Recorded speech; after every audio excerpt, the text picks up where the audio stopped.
Music by Santosh Pandey, Mahavirganj, Chhattisgarh. देखे भैया, एक जना के पति सीमा पर नौकरी करता रहे फौज के। होली के त्योहार आइल बा, पत्नी उनकर बार बार फोन करके आग्रह करत रही कि घर में साल भर के त्योहार बा जाई, लइका फैका भी उदास बड़े और वो अपन ड्यूटी निभावत रे।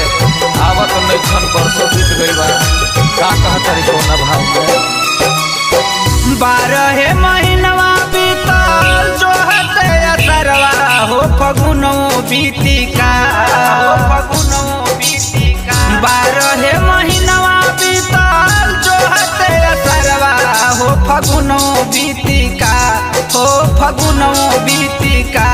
गईले सीमा पर सजनवा हो फगुनो बीतिका, गईले सीमा पर सजनवा हो फगुनो बीतिका, गईले सीमा पर सजनवा हो फगुनो बीतिका, गईले सीमा पर सजनवा हो फगुनो बीतिका, फगुनो बीतिका।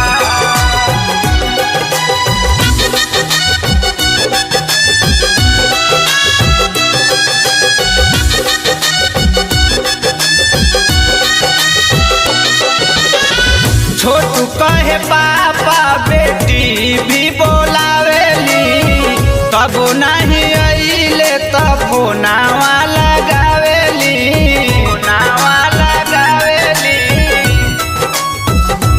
हो छोटू कहे पापा बेटी भी बोलावेली, तब नहीं अइले तब नावा लगावेले, फोनवा लगावेले। पिया बिन सुना सुना लागता अंगनवा हो सजनवा बिना ना, पिया बिन सुना सुना लागता अंगनवा हो फगुनो बीतिका, हो फगुनो बीतिका। गईले सीमा पर सजनवा हो फगुनो बीतिका, गईले सीमा पर सजनवा हो फगुनो बीतिका, गईले सीमा पर सजनवा, गईले सीमा पर सजनवा हो फगुनो बीतिका।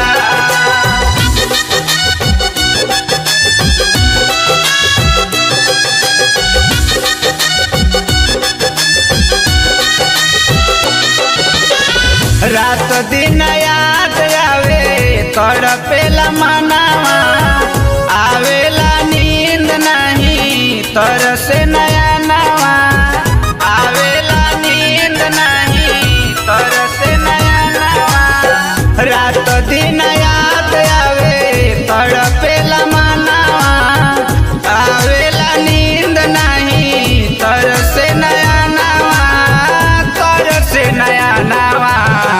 वादा के तोड़ दिहला मोरे यार मनवा हो फगुनवा बीतिका, वादा के तोड़ दिहला मोरे यार मनवा हो फगुनो बीतिका, हो फगुनो बीतिका।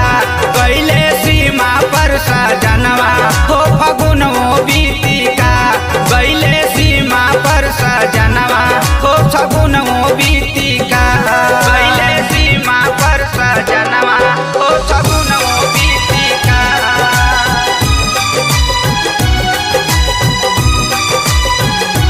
गईले सीमा पर सजनवा हो फगुनो बीतिका।